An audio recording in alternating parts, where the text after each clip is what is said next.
Hey guys, I'm Alfred Podcast and welcome to week 23 of the Premier League review. If you want to know the series, what we do is we take a look at the past 10 Premier League results, we take a look at the Premier League table, and we finish off by looking at the top goal scorers. So here is the past 10 Premier League results. These games were played on Saturday the 13th, Sunday the 14th, and Monday the 15th of January 2018. Also next to the games are the timed in this video, so if you want to hear about a specific match, just go to the tab next to the game and you skip out all the other crap. But without further ado, let's get into our first match. We start with Liverpool versus Manchester City. Liverpool took the lead in the 10th minute when Alex Oxlade-Chamberlain put the Reds in front. It came as Firmino won the ball back and Oxlade-Chamberlain picked the loose ball up, went past Fernandinho and then made his way to the edge of the box with no pressure on him whatever. He then hit the ball low and hard into the bottom corner past Ederson. But Man City leveled the game up in the 40th minute when a ball is pinged over to Leroy Sané on the left hand side. He chests the ball past Joe Gomez, makes his way into the box, cuts inside of João Matip before smashing past Karius at the near post. But Liverpool would retake the lead in the 59th minute when Roberto Firmino got his 10th league goal of the season. Oxlade-Chamberlain again involved in a goal as he drove past the halfway line and laid the ball forward.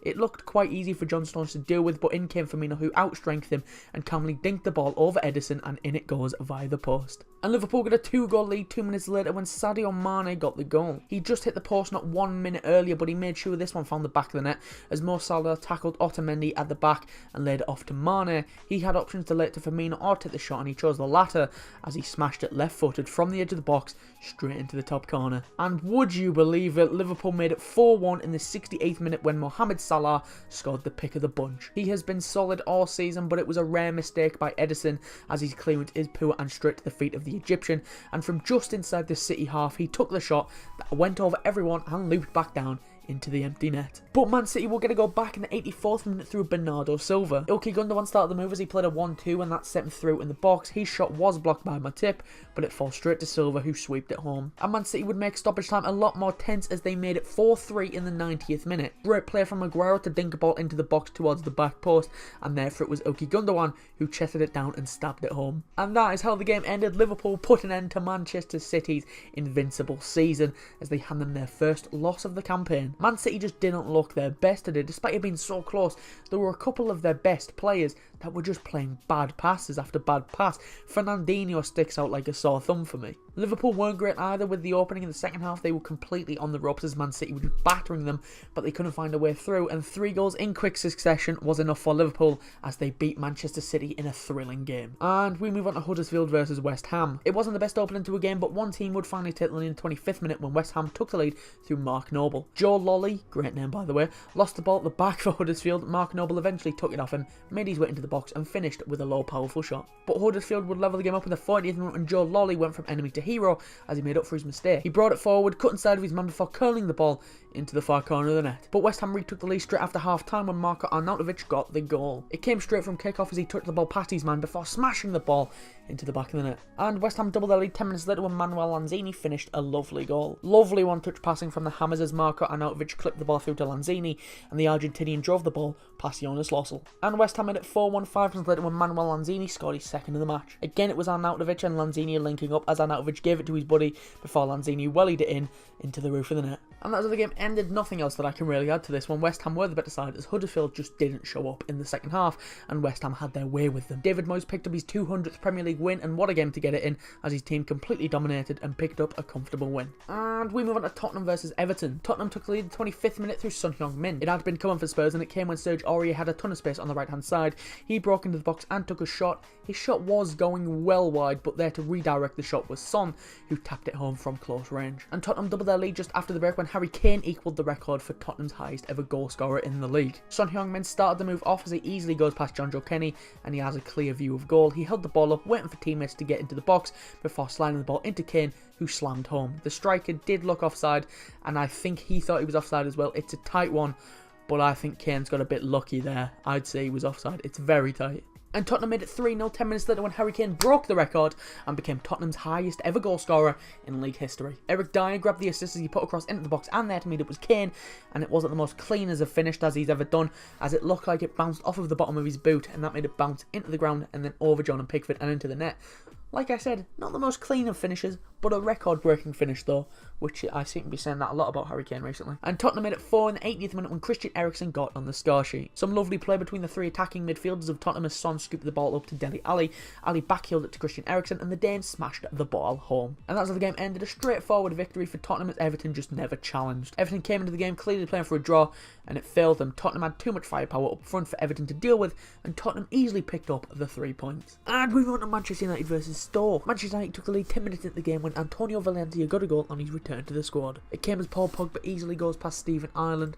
He then flicked a pass over to Valencia on the right hand side. He got it onto his left foot and he bent an absolute worldie into the top corner. And Man United doubled their lead half an hour later when Anthony Martial scored a great goal. Man United weren't at their best in this game, but they somehow managed to pull 2 world-class goals out of their arses. Another assist for Pogba as he flicked the ball to the right of the area and into the path of Martial.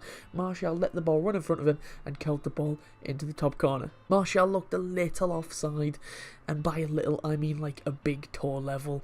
He's a smidge offside. You can't really blame the assistant for not spotting that one. And Man United put the game to bed in the 72nd minute when they made it 3-0 thanks to Romelu Lukaku. It was a nice goal as the Belgian received the ball with his back towards goal. He held off Kevin Wimmer, easily turned him and then rifled his shot into the back of the net. And that's how the game ended. Manchester United picked up a very comfortable win in the end, but there were times in the first half when Stoke could have easily been back in it. After Man United scored their first, they were quite poor at the back and would have been behind if it wasn't for Big Dave in net. United were a lot better in the second half with him bossing the game, and they made it a bad start for new Stoke boss Paul Lambert. And we move on to Watford versus Southampton. Southampton took the lead in the 20th minute when James Ward-Prowse put them ahead with their first proper attack. Shane Long runs onto a ball on the right hand side and his cutback was deflected, but it fell to Ward-Prowse, who hit it back across goal and it nestled into the bottom corner. And Southampton doubled their lead on the brink of half time when James Ward-Prowse got his and Southampton's second. Shane Long again running onto a ball, but this time on the left hand side. He laid it off to Dusan Tadic. All he needed to do is go around one man and he's through on goal, but he instead opted to lay it off to Ward-Prowse in a ton of space and he finished calmly with a first time shot. But Watford would reduce the deficit to 1 in the 60th minute when Andrew Gray got the goal. It came from nowhere really as Daryl Janmaat hit a shot from the edge of the box and it hits the bar, loops up, and there to gobble it up when it came back down it was Gray who headed home from point blank range. And Watford would nick a point in the 90th minute when Abdoulaye Doucouré levelled the game up. Doucouré was particularly great in this game. Every move started with him and he deservedly got the goal. But boy howdy, this one was controversial. A long ball was sent into the box, Troy Deeney headed it on and Doucouré is there to finish. But here is the old juicy bit. Replay showed that Doucouré is a massive fan of Diego Maradona. Some people say back home they call him the Black Maradona, as the ball missed Doucouré's head and the ball went in via his hand. Horrible goal to concede that could have consequences for Southampton. And that's how the game ended. A good result for Watford, who were 2-0 down, but Southampton will be furious with the ref for not spotting the handball that put the ball in the net for the equaliser. Watford were the better side in the second half, but it was Abdoulaye Doucouré's handball that grabbed the headlines. And we went to Bournemouth versus Arsenal. It was a pretty quiet first half, but a team would finally break the deadlock 10 minutes in the second half when Arsenal took the lead. It was Alex Iwobi who started the move as he split the Bournemouth defence in half with a pass that was perfect for Hector Bellerin to run onto.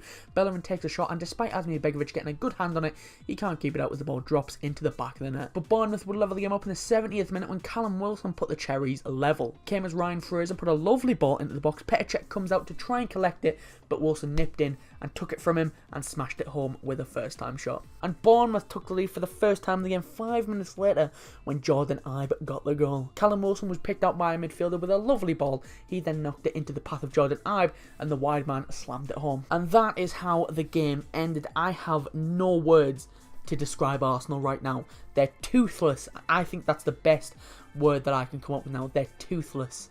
They just have no fight in them. They're lazy and they look like they've given up on pretty much everything. And it won't get much better than this. The club is on the decline and it will only start to improve when Arsene leaves. I do start to feel sorry for Arsenal fans right now.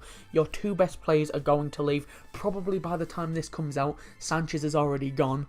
I don't know. And your manager is as bright as a broken light bulb. But let's not take anything away from Bournemouth. They played well in the second half. They took their time getting into the match with their wide men just not being involved much in the first half. But they were much better in the second and picked up a big 3 points at the bottom of the table. And we went on to West Brom versus Brighton. It was a quick start to this one. It was only 5 minutes into the match. West Brom took the lead through Johnny Evans. Typical West Brom goal as the corner was put into the box. It's flicked on at the near post. And there was Evans who headed home at the back post. And West Brom doubled their lead 10 minutes in the second half when Craig Dawson got the goal.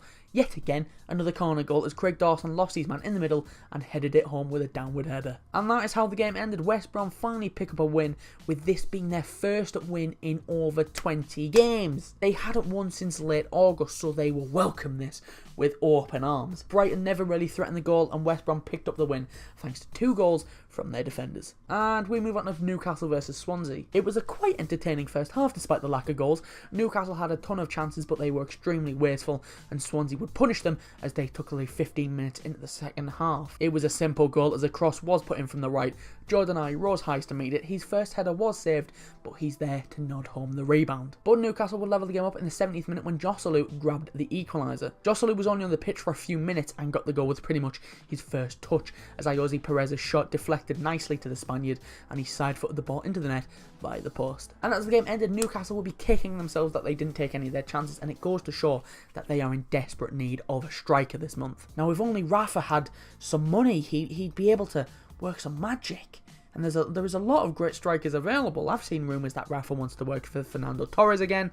Daniel Sturridge from Liverpool is officially available. So it's not like there isn't options. It's just Newcastle owner Mike Ashley. You see, he doesn't spend money. Newcastle deserve the win, but they couldn't take the chances, and they will have to put up with a draw. And we went to Crystal Palace versus Burnley. Crystal Palace took the lead on the 20-minute mark when Bakary Sakho got the goal. Christian Benteke started to move off as he played it to Sakho, but there's nothing on as he is way out on the left. But fair play to Sakho as he just sprints at the Burnley backline. He made his way into the area before drilling the ball home into the bottom corner. And as the game ended, quite a boring one here. Palace were the better side, and they never looked like conceding apart from the odd chance that went well wide. Palace continued to perform under Hodgson as they pick up a big win. And finally, we've got Chelsea versus Leicester. It was a pretty dire game, this one, especially from a Chelsea standpoint. They were awful in the final third. I can hardly remember a decent save that Schmeichel had to make. But the only real thing to happen in this game came in the 70th minute when Leicester got reduced to 10 men as Ben Chilwell was sent off. It was a split-second decision from the man. As a pass was coming across his body, he could either try and let it go and then win it then, or try and lunge in and get it. He chose the second option, but in came Victor Moses, stole it from him, and as he did that, Ben Chilwell caught Moses, and Chilwell was shown the second yellow and headed for the early showers. And that was the game ended. An awful game for Chelsea. They were just so bad. Honestly, so bad. Chelsea will have to be happy to come away with a draw, as Leicester were by far the better side. The Foxes deserved the win, but neither team could find a breakthrough, and it ended with both teams picking up a point. So that's all the games I've got for you this time. Before we go, let's take a look at the Premier League table and top goal scorers, starting off with the Premier League table. Start with the top 5, and as you can see, Manchester City are still 12 points clear despite the loss at Anfield. Manchester United are second after they beat Stoke. Liverpool are third after they put an end to the Manchester City's unbeaten run as they beat Man City. Chelsea are fourth following their board draw with Leicester, and Tottenham make up the top 5 after they beat Everton. Moving on to the bottom 5, and Swansea are at the bottom following their draw with Newcastle. West Brom are 19th after beating Brighton. Stoke make up the bottom 3 after they were beat by Manchester United. Southampton are just above the drop zone following their draw with Watford, and Brighton make up the bottom 5 after they lost to West Brom. Moving on to top goal scorers, and as you can see, Harry Kane is the first player to reach 20 goals as his double against Everton shot him up to 20 goals and 1 assist. Mohamed Salah grabbed the goal against Manchester City that took him up to 18 goals and 6 assists. Raheem Sterling and Sergio Aguero were both unable to find the net at Anfield, so they stay where they are, with Raheem Sterling on 14 goals and 4 assists and Aguero on 13 goals and 5 assists. And Romelu Lukaku make up the top goal scorers after his goal against Stoke took him up to 11 goals and 4 assists. Right, so that's all good for this time. If you did enjoy, be sure to leave a like and subscribe if you're new, and I'll be back next Tuesday for the next episode of the Premier League review. If you want to follow my personal Twitter, link is in the description. If you want to follow us on Twitter to stay up to date about when we go live or upload a video, the link to that is in the description as well, or it's at portionofsport_. I should also say thank you for 100 subscribers. We did hit that last Sunday, and for the past week, I've been living life as this. Yeah.